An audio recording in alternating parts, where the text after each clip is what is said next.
Sai Sat Charitra, Chapter 7. The Wonderful Incarnation. Sai Baba knew every yogic practice possible. He was well versed in 6 processes which included Dhauti, Khanda Yoga, and Samadhi. If you thought he was a Hindu, he looked like a Muslim. If you thought he looked like a Muslim, he appeared to be pious Hindu. No one really knew whether he was a Hindu or a Muslim. He celebrated the Hindu festival of Ramanavami with all due formalities and at the same time permitted the sandal procession of the Muslims. He encouraged wrestling bouts in this festival and gave good prizes to winners. When it was time for the Gokul Ashtami, he got the Gopal Kala ceremony duly performed. And during the Eid festival, he allowed Muslims to say their prayers in his masjid. Once, during the Muharram festival, a few Muslims proposed constructing a tajia or taboot in the masjid, keeping it there for a few days and afterwards taking it in procession through the village. Sai Baba allowed keeping the taboot for 4 days and on the 5th day had it removed without the least compunction. If we were to say that he was a Muslim, his ears were pierced according to the Hindu custom at that time. If you think he was a Hindu, he advocated the practice of circumcision through according to Mr. Nana Sahib Chandorkar, who observed him closely.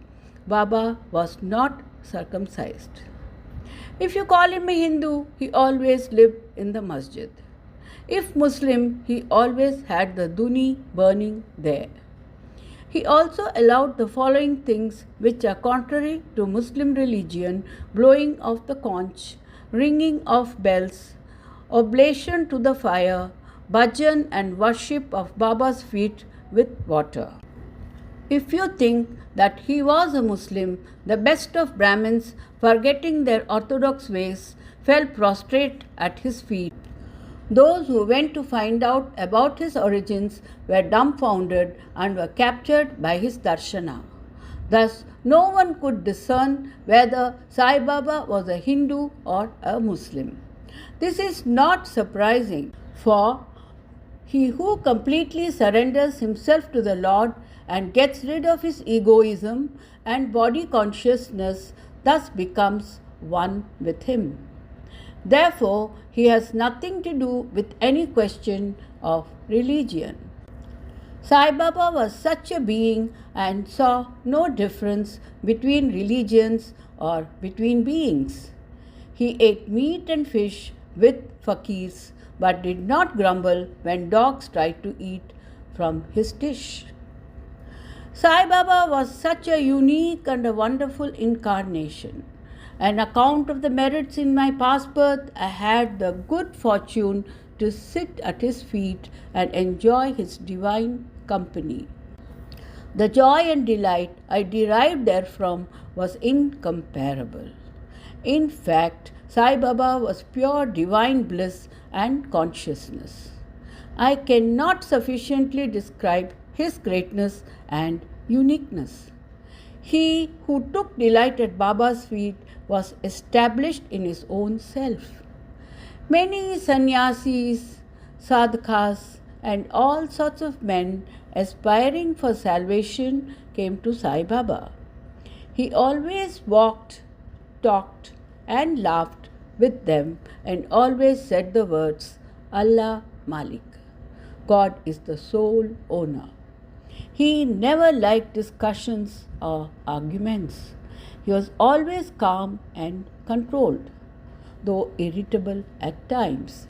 He always preached the Vedanta and nobody knew till the end who Baba was. Princes and poor people were treated alike by him. He knew everyone's deepest secrets, and when he gave expressions to them, everyone was surprised. He was the repository of all knowledge and yet he feigned ignorance. He also disliked honor. Such were the characteristics of Sai Baba. Though he had a human body, his deeds testified to his divine nature. Everyone considered him the Lord God in Shirdi. Sai Baba's behavior. The fool that I am, I cannot describe Baba's miracles. He got almost all the temples in Shirdi repaired. Through Tatya Patil, the temples of Shani, Ganapati, Shankar Parvati, the village deity, and Maruti were put in order. His charity was also remarkable. The money he used to collect as Dakshina was distributed freely, 20 rupees to some and 15 or even 50 to others every day. People were immensely benefited by receiving Baba's darshana. Some became hale and hearty.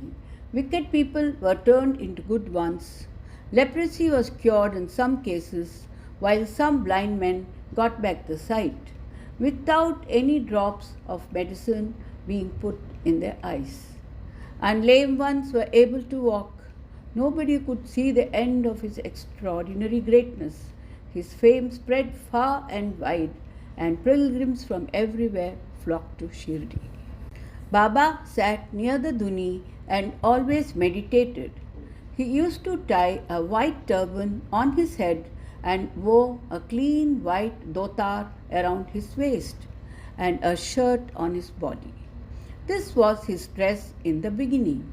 He started practicing medicine in the village, examined patients and gave medicine. He was always successful and became famous as a doctor. A curious case is narrated here. A devotee's eyeballs were very red and swollen. No doctor was available in Shirdi, and thus the other devotees took him to Baba. Other doctors would use ointments, cow's milk, and camphorated drugs in such cases.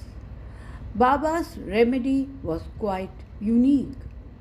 He pounded some biba, that is Carpus anacardium, marking nuts, and made 2 balls of them and thrust them on each eye of the patient and wrapped a cloth bandage around both eyes.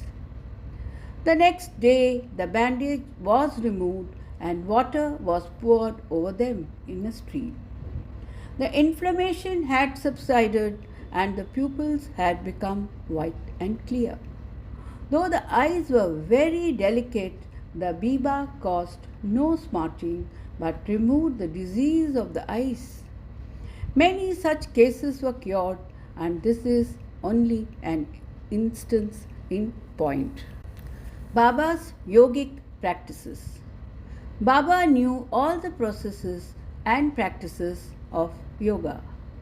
We will attempt to describe 2 of these processes. Dauti. Baba went to a well near a banyan tree, which was a considerable distance from the masjid every 3rd day, and washed his mouth and had a bath.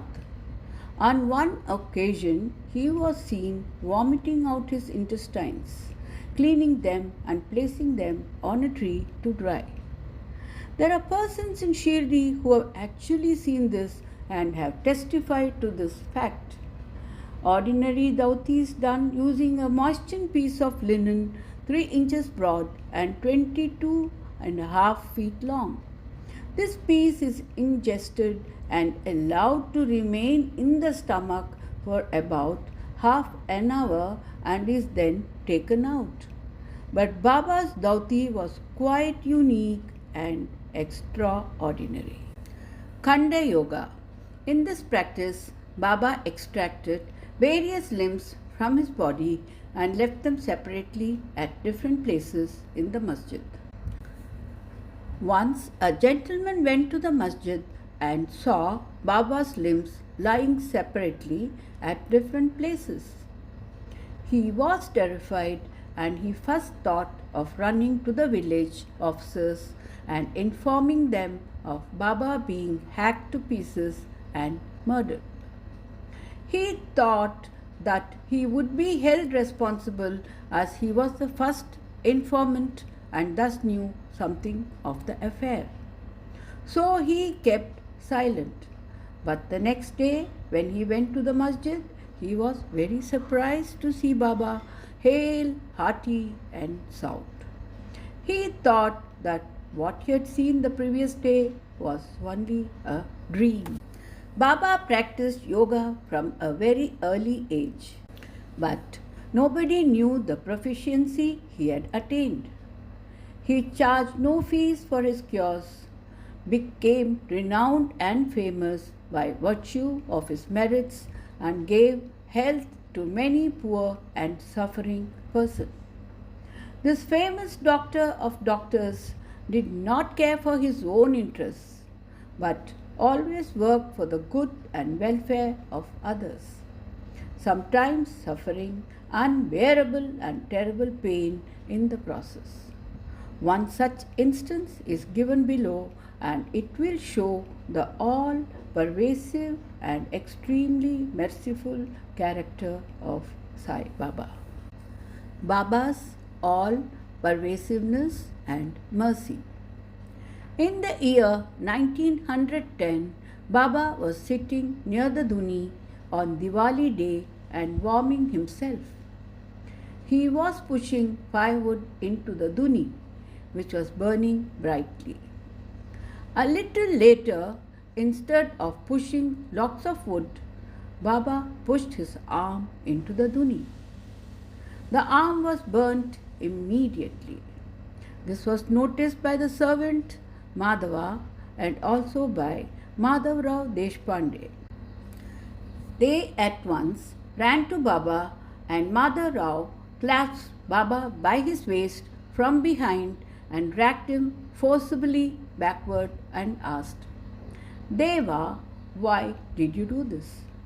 Then Baba came to his senses and replied, "The wife of a blacksmith at some distant place was working the bellows of a furnace. When her husband called her, she forgot that a child was on her lap. She ran hastily and the child slipped into the furnace. I immediately thrust my hand into the furnace and saved the child. I do not mind my arm being burnt, but I am glad that the life of the child was saved." The leper devotee's service. On hearing the news of Baba's hand being burnt, Mr. Nana Saheb Chandorkar, accompanied by the famous doctor Parmanand of Bombay with his medical kit consisting of ointments, lint and bandages, rushed to Shirdi. Nana Saheb requested Baba to allow Dr. Parmanand to examine the arm and dress the burn. Baba refused this treatment. Since then, the arm was dressed by the leper devotee Bagoji Shinde. His treatment consisted of massaging the burnt part with ghee and then placing a leaf over it and securing it lightly with bandages.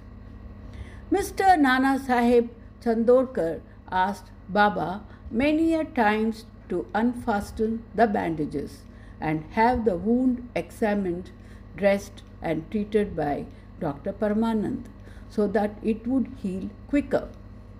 Dr. Parmanand himself made similar requests, but Baba postponed it by saying that Allah was his doctor and that Allah did not allow his arm to be examined by Dr. Parmanand's medicines. Dr. Parmanand's medicines were not exposed to the air in Shirdi, but he had the good fortune of receiving Baba's darshana. Bagoji was allowed to treat the hand daily, and after a few days the arm healed and everyone was happy. We do not know whether any trace of pain remained. Every morning, Bagoji went through his program of loosening the bandages, massaging the arm with ghee, and tightly bandaging it again. This went on till Sai Baba's Mahasamadhi. Sai Baba, a perfect sage, did not really need this treatment, but out of love for his devotee, he allowed the upasana to go on uninterrupted. When Baba left for the Lendi, Bagoji held an umbrella over him and accompanied him. Every morning, when Baba sat near a post close to the Duni, Bagoji was present and started his service. Bagoji was a sinner in his past birth. He was suffering from leprosy. His fingers had shrunk, and his body was full of pus and smelled badly. Though he seemed so unfortunate on the outside, he was really very lucky and happy, for he was Baba's premier servant and thus got the benefit of his darshana. Master Karpade's plague. I shall now relate another instant of Baba's wonderful Leelas. Mrs. Kapade, the wife of Dada Saheb Kapade of Amravati, was staying at Shirdi with a young son. One day, the son got a high fever which further developed into bubonic plague. The mother was frightened and felt very uneasy. She thought of leaving for Amravati and went to Baba to ask for permission to leave in the evening. When Baba was near the Vada, she informed him in a trembling tone that her dear son was down with plague. Baba spoke kindly and softly to her, saying that the sky is beset with clouds, but they will melt and pass, and everything will be smooth and clear. Saying this, he lifted his kafni to the waist and showed everyone present 4 fully developed lumps as big as eggs and added, "See how I have to suffer for my devotees. The difficulties are mine." Seeing this unique and extraordinary miracle, people were convinced as to how saints suffer pains for their devotees. The mind of the saints is softer than wax. They love their devotees without any idea of gain and regard them as their true relatives. Going to Pandharpur and staying there. We shall close this chapter after relating a story illustrating how much Sai Baba loved his devotees and how he anticipated their wishes. Mr. Nana Saheb Chandorkar, a great devotee of Baba, was Mamatdar at Nandurbar in Khandesh. He was transferred to Pandharpur. His devotion to Sai Baba bore fruit as he got an order to go and stay at Pandharpur, which is regarded as Bhuvaikunta, heaven on earth. Nana Saheb had to report to work soon after he received the order, so he left immediately without even writing or informing anybody at Shirdi. He wanted to surprise Baba by visiting Shirdi, his Pandharpur, to see and bow before his Vithoba and then proceed.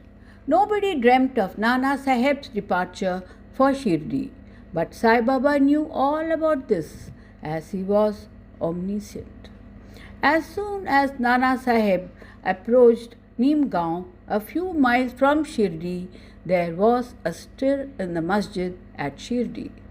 Baba was sitting and talking to Malsapati, Appa Shinde and Kashiram, when he suddenly said, "Let us all sing some bhajans.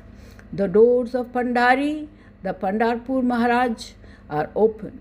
Let us sing merrily." Then they all began to sing, the theme of the song being, "I have to go to Pandharpur and I have to stay there, for it is the house of my Lord." Baba sang and the devotees followed him. A short while later, Nana Saheb arrived in Shirdi with his family. prostrated before Baba and requested him to accompany them to Pandharpur and stay there with them. The devotees told Nana Sahib that Baba was already in the mood to go to Pandharpur and thus this invitation was unnecessary. Hearing this, Nana Sahib was moved and fell at Baba's feet. Then, after receiving Baba's permission, Woody, sacred ashes and blessings, Nana Sahib left for Pandharpur. There is no end to Baba's stories, but let me now stop here. I will reserve for the next chapter other topics such as the importance of human life, Baba's living on earth, Vaidyababa's service, and a few other stories. Bo it Sri Sai, peace be to all.